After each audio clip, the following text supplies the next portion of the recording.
Hello everyone, welcome back to my channel. My name is Amanda and today I'm going to be chatting through all the books that I read in the month of July. I don't know why the concept of me sitting down with my camera to talk about like 13 books for like 20 to 30 minutes has been so difficult for me to accomplish. I have been procrastinating this wrap up for weeks. Like, it's almost the end of August. Like, I'll be filming my August wrap up soon and I haven't even filmed my July one. It's ridiculous. So we're finally doing it super late. So apologies if you've been waiting for this wrap up and it's just now coming out. And I'm also attempting different filming locations. I'm trying to find like a nice background that's like bookish enough but isn't really boring. So I thought like my print wall with a little bit of my bookshelf is kind of a nice background. So without further ado, let's figure out how I'm going to be doing my wrap up. We got our jar of ideas. So we're just gonna pick one and hope it's one that's easy because it is a work night and I would appreciate an easy one. Okay, I grabbed two. We're gonna put that one back. Okay. So it is reverse order red. That is so easy. So that is how I will be doing my wrap up today. So I actually already have them in reverse order because I didn't flip over my stack. So we're just gonna go from the latest book I read all the way to the first book I read in the month. So let's get into it. Starting off, the last book I read in July was Aragon by Christopher Paolini. This is the first book in the Aragon Quartet, which is actually now 5 books instead of 4, but this was my childhood favorite book. I read this book so many times growing up, and it was really fun revisiting this world and these characters. So if you are unfamiliar with this series, we follow our main character, Aragon, who lives with his uncle and cousin in, oh gosh, whatever this world is called. I can't remember it. I'm not seeing it quickly on the back, but they just work on a farm, and one day he's out in the forest hunting and he comes across this very strange rock and he takes it home and later discovers that it is a dragon egg, and this dragon hatches and they bond and they go on this wild adventure. I really enjoyed reading this book for the first time in about 10 years. Like, I read this book in middle school, so yeah, it's been a really long time since I read this story, and I reread it in preparation of the 5th book coming out in November. So I'm rereading the whole series. It's been going really fun so far. I listened to the audiobook for the first time with this series because at the time I didn't know what audiobooks were. I didn't know they were a thing. I just physically read my books, and I don't like the audiobooks for this series. The narrator has the most grating voice for Saphira that I've ever heard. So I ended up giving this book 4 stars upon reread. I really enjoyed it. It's not as amazing as I remember it to be, but it was still very enjoyable and I would still recommend it. I think it held up pretty good for being a book written in like the early 2000s, I believe. Yeah, it was published in 2002. So it's definitely an older title, but I think it held up pretty good. It's not the best, but I think it's just an enjoyable series. Next up, we have Kiss Her Once for Me by Allison Cochran. This is a super fun LGBTQ+ romance. I really enjoyed this one. It was so much fun. So we follow our main character, Ellie, who lives in Portland and she has landed her dream job in animation. And she spends Christmas Eve with this woman that she runs into at the bookstore. They have like the most magical night and it's so much fun. But the next day, that woman's gone. She's lost her dream job and things are just not going well for Ellie. So about a year later, the son of her boss approaches her to ask if he will fake marry her so he can get his inheritance, because his grandfather had changed his will and said that he won't be getting any money until he's married. So she agrees to it because she's in desperate need of money, and part of the agreement is that she will be getting a cut of his inheritance as well. Lo and behold, drama ensues and that woman comes back to the picture in the most unexpected way. I truly enjoyed this one so much. I thought it was just so dramatic, and I really like fake marriage and like fake dating, and I especially loved it in this book because what I love about this is that it's an untraditional fake marriage, and I don't want to get too far into it. I don't want to spoil it for anybody, but I really quite enjoyed that. I loved that the woman comes back to the picture and they go through all sorts of things, and it's just great. This is a Christmas book. I do want to mention that because I had completely forgotten about that detail when I picked this book up and read it in July. But you know, Christmas in July is a thing, so I guess I was kind of embracing that. But I believe I gave this one 4 stars. I very much enjoyed it and would definitely recommend. This is such a good Christmas book. The next book I read is the wildly popular Happy Place by Emily Henry. This is her latest release, and in this book we follow a couple who is not doing the greatest together. They have actually broken up, but their friends don't know this, and every year they go on this big vacation together and they're just pretending to be happy for their friends' sake. They don't want to ruin this trip for anybody. And we follow these characters as they are trying to rebuild their relationship and kind of figure out what went wrong. And I love second chance romance. It's one of my absolute favorite things. I truly don't know why I love it so much. I guess I like that there's already an established relationship and we're not starting over with characters getting to know each other and going through the basics of building that relationship. They already have that in place and they're just trying to rebuild the building blocks they already have. I just love that. But this book just felt too long to me, which is surprising because the books that I primarily read are huge, chunky fantasies. So I don't know why this one just didn't quite hit the mark for me. I liked it enough, but I just didn't love it. So I gave it 3 stars. I would still recommend it. I thought it was good, and I definitely will keep picking up Emily Henry's books. I really like her stories. I really like her characters, and I definitely enjoyed it, but it wasn't my favorite thing I've ever read, but it was still fun. A perfect summer read. Next up, I read The Mistake by, I'm forgetting the author's name completely. Like, I had it and then it's just gone. But this is the second book in the Off-Campus series. L. Kennedy? Maybe that's the author. I don't know. But this is the second book in the Off-Campus series, and I just love this series. Like, I hate sports in real life. Like, I find it incredibly boring to watch. But I guess I love reading romance with sports in it because this was great. I really enjoyed this one. I thought it was really fun, and I read this book basically in one sitting, and it was a great time. I believe I gave this one 3 stars. Like, it was good, but it wasn't like 4-star worthy, but definitely would recommend it. I really like this series, and I can't wait to get to book 3. Next up is a book that I didn't realize until after book club, which I had book club like 2 weeks ago. I didn't realize that this book is part of the like Omegaverse, and I didn't even know what that meant until a few weeks ago, until somebody in book club sent a video to our group chat. It's about Omegaverse, and I watched it and I got sucked into watching so many YouTube videos about Omegaverse. It's an experience.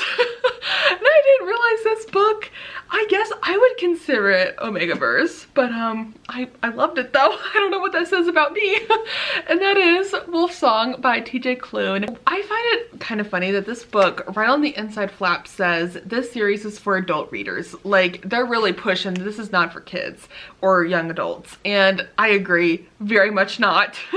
So in this book we follow our main character Ox, who has always been told throughout his life by his father and people in his life that he's not going to amount to anything, that he's just worthless, and he's just kind of taken that and is like, okay, yeah, sure. He gets bullied and is going through life, and then this family, the Bennett family, moves in next door, and he becomes very entranced by them, and he starts spending time with them and gets really connected, and there's like a found family element with that. And it turns out that the Bennett family has a big secret. They are werewolves, and Ox gets tied into all this, and oh my gosh, this book is the epitome of drama. Like, this book was so dramatic, and I feel like the drama in this book got to the point where it just felt a little silly. Like, people were storming out and like not talking to each other for days or weeks or months for the littlest of things. and some of the plot points or quests that these characters are going on were so like far-fetched, and they were gone for like years, and I'm like, why? What was the point? Like, I get you're going for revenge for what happened to you. I get it. You're grieving, you're mad, you want revenge. But really? And then the villain in this book also felt very like mustache twirly, and I just kind of had a hard time believing that he was such an evil person. Like, yeah, he did do some pretty bad things in this book, but I couldn't help but kind of like chuckle a little at some of the plot points in this book. I enjoyed this book a lot though. I mean, I gave it 4 stars. This book is highly smutty as well, which I was not expecting. I'm like, okay, TJ Klune. So I loved it. Like, I gave it 4 stars, and I have already bought the rest of the series in these new Barnes & Noble hardcovers. It's very addicting. It's very addicting. I am hooked. I really gotta see what's gonna happen next.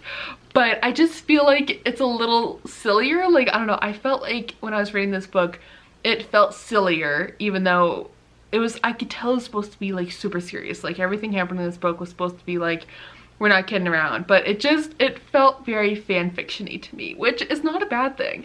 It was just fun, and I had a great time reading it. 4 stars. I would recommend this to adult readers, definitely over 18, at the bare minimum, if not older. Like, this book is definitely interesting, and it's very, very dark. There is a lot of graphic essay talked about in this book as well, and just look into some content warnings. It's definitely a harder book, and I wish I had known some of those content warnings before reading this book, because some of those scenes were very off-putting and I wasn't expecting them. I can see why they're pushing this book as adults so much, because there's a lot of really heavy things in this book. Next up, we have The Silvered Serpents by Rashani Chokshi, which is book 2 in the Gilded Wolf series. I'm currently on book 3. I'm very proud of myself for actually starting and finishing this series this year. But in this series, we follow a group of friends who are working on a heist. And this book kind of follows a similar plot, but the characters have kind of gone on a different route, and like, the things from book 1 has drastically changed things for the characters in this book, and there's a lot more grieving and grief and heartache in this book. And also, I just saw a note in here. I completely forgot that Jamila from Booked with Jamila, I believe, or her booktube handle is, she has not posted a video in so long, and it makes me so sad. I love her channel, but I totally forgot she gifted me this book. That is so sweet. See, I always keep notes because I will forget if somebody's gifted me something. That was just really adorable to see. Anyways, so I quite enjoyed this one. I thought it was a really good second book, and I feel like how this book left off really made things interesting for book 3, and it's still quite interesting while reading book 3. So I give this one 4 stars. This has been a very consistent 4-star series for me. It's been really enjoyable. I would definitely recommend it. I feel like it reads like older YA. Like, I feel like even as an adult, this series is very enjoyable, and it was a great time. I definitely recommend. Okay, had to do a little battery change out, but we're back. Next up, we have 9 Liars by Maureen Johnson, which is book 4 or 5 in the Truly Devious series. I'm addicted to this series. It's just so much fun. So if you are unfamiliar with this series, we follow main character Stevie Bell, who is going to the elite Ellingham Academy, and at this academy, students are primarily picked for something unique that they are like really good at. So I believe some of the people who've been picked are like really good at certain art, and Stevie's really good at like solving murder mysteries and having like a special interest in that. And it's not necessarily they have to be like good at something. It's like they have a special specific interest that they can explore at the academy. And so Stevie solves several mysteries throughout the books, and this one, again, she solves another mystery, and this is her senior year at Ellingham Academy. And I really hope we get a 6th or whatever book. I really hope we get a 6th book in this series, because I was infuriated by the end of this book. There was one character, not gonna name names to avoid spoilers, but I want to have words with that character, very strong words, write a very strongly worded letter. I need a book 6 to resolve that. I am not okay because of that.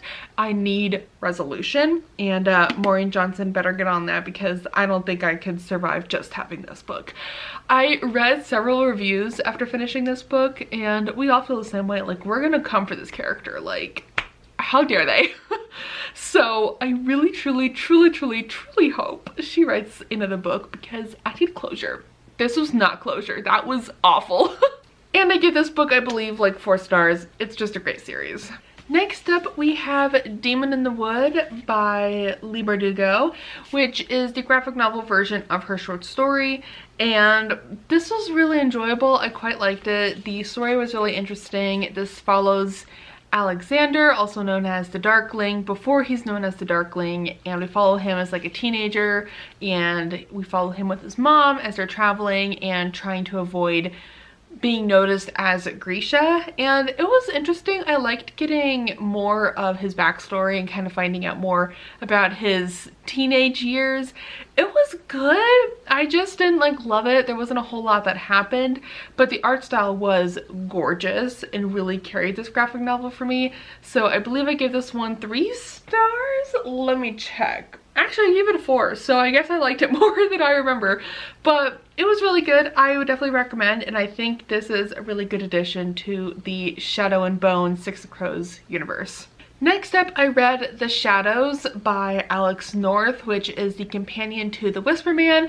I don't believe you really need to read these in order I did, but I don't think it really matters. Then again, I don't really remember much of The Whisper Man other than I really enjoyed it, so it could be wrong. I mean, I'm sure there's Easter eggs in this from The Whisper Man, but I'm not remembering any that are particularly memorable. But this is a thriller that I'm having a hard time remembering anything of, but it was enjoyable when I read it. Like, I liked it well enough. I believe it had something to do with a group of boys who were keeping dream journals and were trying to use their dreams to like travel or something, or like something with their dreams, and they summoned something on accident and things kind of got dark and weird from there.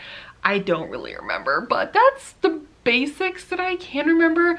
It was good, but with all thrillers, I kind of read them and I'm done, and like I don't remember much of them, but they were fun at the time, and that's about it. Next up, I listened to the audiobook of Unfortunately Yours, which I believe is by Tessa Bailey. I didn't realize until after I read this book that this is book 2 in a series. I thought it was the first one, but it was the second one. But again, this is a companion to the first one, so it really doesn't matter. But I believe this has fake dating. I honestly can't even remember. Like, I read this book so long ago. Like, it was only a month ago, but I truly can't remember much of it. But I remember liking it. It was good. It was fun. I think it was mostly just a palate cleanser read for me, and I gave it 3 stars. Next up, I read The Last Tale of the Flower Bride by Roshani Chokshi, which I read for book club, and I liked this story. I just wish I liked it more. So in this book, we kind of have a mystery as well as fantastical elements. So we follow our main character, Azure, I believe. There's 2 different characters. There's like Indigo and Azure. And we follow them as they are best friends. They do everything together. Azure's trying to escape her very creepy stepfather, who is just disgusting, and spends as much time as she can with Azure at her aunt's mansion house. And they are trying to like communicate with the fae, like they're leaving things outside, like bowls of honey with milk and anything to attract fairies to like whisk them away where they belong. And I believe Indigo is trying to convince Azure that they are like lost fairy princesses or something. And basically we are getting flashbacks to that. We also follow Indigo in the present day, who is now married and is going back to her aunt's house to take care of her as she's very ill. And we mainly just listen to Indigo's story through her husband, who we never get a name from, which is interesting. He's basically just a vessel for the story for Indigo to tell her tale through. And I mean, it was interesting. I liked it, but I feel like it was a very predictable story. Like maybe a quarter of the way through the book, I guessed the major plot point and I was correct, but it was still enjoyable. The writing style was absolutely gorgeous. I loved the length of this book. I thought it was perfect, to be honest. And I gave it 3 stars. Like, I really enjoyed it, and I can't wait to read more of Roshani Chakshi's adult works. I hope she writes more because I really enjoyed it, and she does gothic very well. The next book is Cibola Burn by James S.A. Corey, which is book 4 in the Expanse series. I'm slowly but surely making my way through this incredibly long series, but this is basically a space opera series. It's very dramatic. It's so much fun. I am just having a blast reading this series, and I love how each book just builds on the last, which is such an obvious statement in a series, but I mean, like, every single book introduces like a whole host of new characters, and they slowly get brought into the main plot of the story, and I just love that. Like, I feel like a lot of series don't really do that. A lot of series stick to their main core characters and just build on those characters, but we get introduced to a whole new cast of characters plus our original cast, and they kind of get merged together. And as I keep describing this series, I keep describing it as a ball of yarn that's just getting bigger and bigger and more tangled and more confusing and more interesting. And I truly enjoyed this book a whole hackin' ton. Gave it 4 stars. The audiobooks for this series are also fantastic. I love listening to them and following along physically. It is such a relaxing time, like just listening, following along. I love it. So give this one 4 stars. I highly recommend this series. It's a great time. And the first book I finished in the month of July is In the Lives of Puppets by TJ Klune. I read a lot of TJ Klune this month. I mean, only 2 books, but that's more than usual. So this is TJ Klune's latest like cozy fantasy release, and I was kind of skeptical about this book because it is about robots, which I've always kind of strayed away from because I don't like superheroes or robots in my books.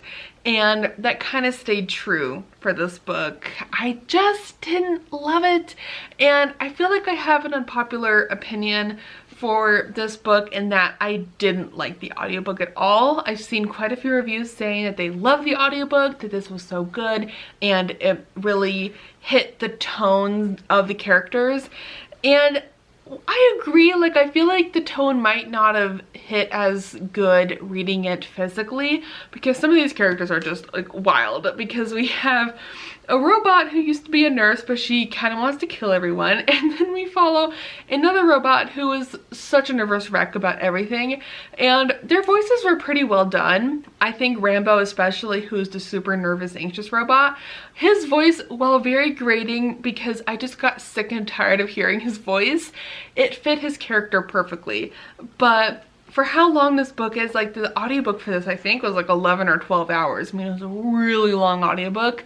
It just got really grating to listen to those voices after that long, but it was a good story. I did tear up a few times because this is dealing with like family and found family and learning really hard truths about your family and losing family, and it just made me tear up. But I think I gave this one 3 stars. Let me double check. Yes, I gave this one 3 stars.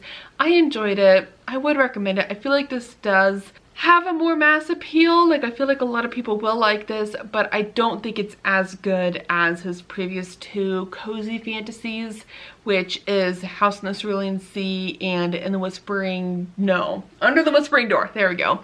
Those 2 are so much better than this one, I think, but this one is still good, and I would still recommend it. So I also forgot to mention I had a few DNFs throughout the month, so let me go through those real quick. I had 2, so not great, but you know, what are you gonna do? So the first one I DNF'd was Crave by Tracy Wolff. I started reading this on KU, and I couldn't. I couldn't stand our main character. She was so insufferable, and this book is set in Alaska, which I was really interested in because, you know, I live in Alaska, and I'm like, I gotta see how the Alaska rep is taken, which is, I don't even think that's a thing, but I am like super hypercritical of books set in Alaska from people who do not live here, because it's very obvious to me when somebody's writing outside of their Alaskan experience. Like, they haven't lived here, they don't know Alaska, and that was so painfully obvious in this book. Oh my gosh, the descriptions of like Alaska, I just, no, I couldn't. And my character was so insufferable. I'm just like, I can't read like 400 pages of this. So I DNF'd it, and I don't regret my decisions at all. I think it was a good choice for me. And then the other book I sadly DNF'd was The Last Argument of Kings by Joe Abercrombie, which is book 3 in the Blade Itself First Law trilogy. And oh my gosh, yet again another book I couldn't take it. It was real bad. And with the way things went in book 2, I'm not really surprised that I DNF'd this one, because book 2 was probably the worst second book I've ever read in my life, which is truly saying something, because I read Twilight. Like, hello. So it was just real bad. So I DNF'd it. But surprisingly, I am continuing with Catch Up Book Club and reading the next books for Catch Up Book Club. I'm just hoping they're better. I think we all are. But that is it now. That is all the books that I read in the month of July. So it was a really good reading month. Like, I feel like I had a good majority of higher ratings. It wasn't mainly like 3-4 star reading month, but that's just how my year's been. Like, I've had nothing but like 3 and 4 star reads. I don't even think I can have a list of 10 5-star reads that I've read this year. So I don't know what that means for me. I mean, it's been a decent reading year, but I feel like I have been focusing a lot on reading as many books as possible rather than reading really good books and like slower books. So that is going to be it for this video. Thank you all so very much for watching, and I will see you all in another video soon. Goodbye!